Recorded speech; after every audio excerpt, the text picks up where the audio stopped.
My introduction to swimming was memorable. In about the early 1980s, my parents bought their dream home in a leafy suburb in Harare, Zimbabwe. And for the first time, I was going to get my own bedroom, and I was so excited about that. I didn't have to share with my brother. But this house came with an amazing swimming pool, deep blue water, and a diving board. And I thought, this is heaven. My trip to heaven was cut very short because the next day, my father and a few of his friends decided to drain the swimming pool and dismantle the diving board. And this is not because of fear, but because none of us could swim. My dad was merely protecting his family. As an adult and as a parent, I reflect on this and I said, how come Dad didn't enroll us in swimming lessons and so we could enjoy the swimming pool together? And this moment had a profound impact on me because it made me think, this is an example of how fear can just be inherited across generations. My name is Ennia Jones. I am the founder of A Splash of Colour Swimming. I am a water safety, swimming and social inclusion advocate for people from culturally and linguistically diverse backgrounds. Our purpose is to transform the legacy of how cold communities connect with swimming and aquatic spaces. The program began with one question: why are so many people like me, who are overrepresented in drowning statistics, yet not found at the pools and the beaches? And why does swimming continue to struggle to reflect the communities that it serves? On every single screen, you're going to notice a fingerprint. This fingerprint has been included intentionally because while I speak for college communities, I am not only speaking for one particular person or one particular tribe. This fingerprint is there to remind us all that every person is a learner, not a category, not a statistic, but a whole unique human being with different stories. I'm incredibly proud of our participants, and I'd like to introduce you to a few of them. In the middle there with the mic is Karina from the Caribbean. She had an unfortunate near-drowning incident as a child and never learned to swim until she came across our program after she moved to Australia. And after weeks of intensive lessons, patience, she can finally put her head under water and finally take a few strokes with confidence. In the middle there, with the ladies in the pink, second to them from the left, is the very young 71-year-old Margarita from Colombia, who joined our program because she figured, I haven't learned to swim yet, but here I am taking care of my grandsons. She did it to take care of her family and also as a way of enjoying their company. And finally, there's Simi at the end there, Simi from India. Simi had been told for the longest time that people like her could not float. They were not built for swimming. But she came across our program, and I'm so happy to report that she learned to float and is now tackling her swimming with a new level of confidence. There's so many more stories I could share with you, some heartwarming, some heartbreaking. But overall, I consider it a privilege that these people consider us a safe place to learn their swimming journey. Someone once asked me, who are the hardest people to reach when it comes to this program? And for me, it's those people who have internalized beliefs about swimming due to past experiences and historical stories about who swimming is for. It's hard to convince them sometimes that one day they're going to be able to learn how to float, that one day they'll be able to dive into a pool and perform a rescue. But how can I fight against the voices in their heads, the voices that I call efficient bullies? An efficient bully is not always a person. It can be a system, a tradition, a story, one that convinces you that something about you is not enough, is not right, is not capable, and is not worthy. And the danger about efficient bullies, it recruits you to do its work for it. And before you know, you've internalized this belief as something that is visible in your life, in your culture, and in your community. It succeeds when you start to disqualify yourself and you forfeit the chance to rewrite your story. When you discount yourself without even trying, you have given over to the efficient bully. I love this saying by the Nigerian author Chimamanda Ngozi Adichie: show a people as one thing over and over again, and that is what they become.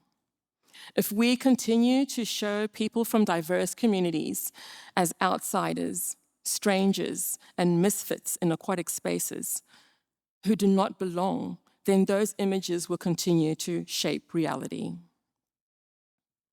And the myths and the lies peddled by these voices and these efficient bullies will continue. Lies that are dressed up as inheritance. I want to take you through the 3 most common lies that I feel have impacted the cold community and their relationship with aquatic spaces. The first is the natural talent narrative. We celebrate Black runners, marathon runners from East Africa, Asian badminton players, chess grandmasters from Europe, as if excellence is automatically written into their DNA. These moments are beautiful, but they also are dangerous, because if that becomes the whole story, then we are denying ourselves the ability to learn and to experience new things. The natural talent narrative dismisses the unseen years of hard work, focus, and courage, dedication, and discipline that champions put into their craft. It minimizes focus and representation, and it limits how we imagine excellence. If you are seen as someone who's built to run, then perhaps you're not given the opportunity to learn to swim. And these assumptions reinforce stereotypes, and they quietly close the door to new possibilities for something even as fundamental as learning to swim for safety and recreation. The next is biological difference. There is nothing about race or ethnicity that prevents swimming success. The notion that some bodies are not built to float is false, and it is dangerous. It is an idea that has quietly justified exclusion and limited opportunity for generations. With patience, access, good coaching, psychological safety, most people can learn to swim. It's opportunity, not biology, that shape who becomes a sprinter and who becomes a swimmer. The next one is the learned helplessness or fatalism. You hear it in phrases like, people like us don't swim. It's not for us. These programs, they're not for me.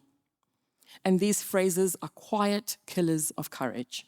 They whisper through generations until we begin to believe that only certain people should have access to aquatic spaces. But when we challenge these myths, when one person decides to learn, to step out and try something different, something remarkable happens. Belief begins to shift and the cycle starts to break.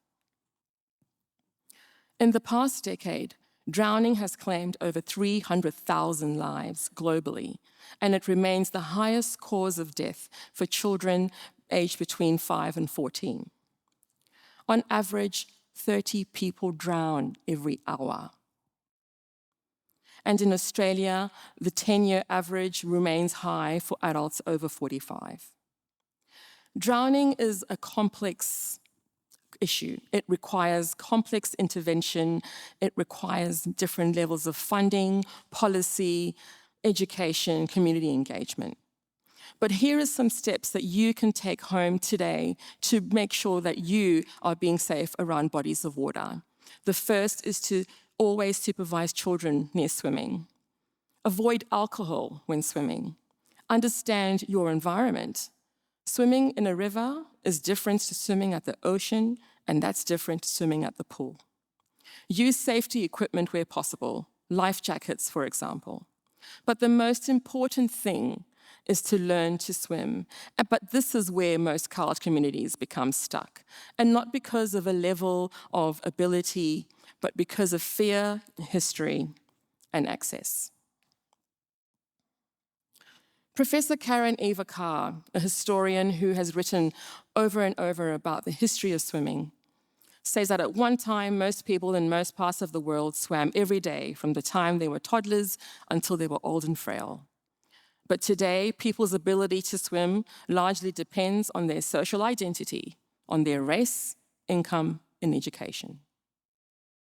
There is growing archaeological evidence that indigenous peoples and Africans were among the world's most skillful swimmers. They were using a swift overhand stroke, which Europeans would later modify to what we now know as freestyle. But by the 1500s, European cities began banning swimming because it was seen as indecent and barbaric. It was something that amphibians did. Those who lived close to water, indigenous peoples, islanders, some Africans, were mocked for their skill and labeled primitive. And this dismissal has had generational impact. We need to remind college communities that by returning to the water, this is not about beginning something new. They are continuing a legacy interrupted. This presentation is not about seeking pity, because the truth is, swimming has been a part of all of our journey, of the shared human story. It's a call to transform the inner voices that decide who belongs in the water and who doesn't. And that transformation applies to both sides of the pool fence, because change cannot happen in isolation. Aquatic workforce and the swimming community all have a role to play in making pool spaces welcoming. And it takes something as simple as a smile, a patience, curiosity, and a genuine willingness to make sure that people who are not traditionally represented in aquatic spaces feel welcome. And if you're an adult who's learning how to swim, there are so many more. I'm so glad that we live in an age where there is more inclusive swimwear. If religious or cultural modesty is important to you, I invite you to explore a swimming hijab or a swim dress or swim pants or swim shorts.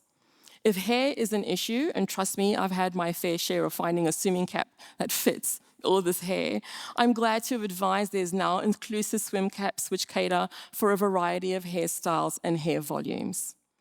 If trauma is your barrier, I encourage you to find a trauma-informed Learn to Swim program that can help you face your demons and get into the water to keep you and your family safe. If finances are the issue, again, I encourage you, have a chat with a neighbor, a colleague, or a friend, and ask them to teach you the basics, because they could one day save your life. Swimming is more than a sport. It's a marker of inclusion, well-being, good health, and belonging. If you're an adult who is not able to swim, please do not discount yourself from learning to swim because of your race, your ethnicity, how you pray, how you dress, how you look.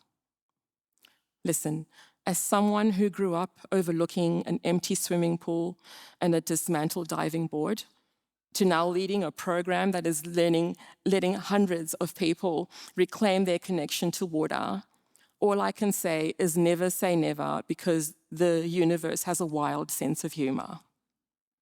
And I can tell you, because who knows what's on the other side of stepping out and doing something differently. And so my hope for you is simple. Remember that swimming is a part of your story too. And when the opportunity comes, wherever you are, whichever side of the pool fence you're on, I hope you have the courage to be part of the revival, because it is time to change our minds about swimming.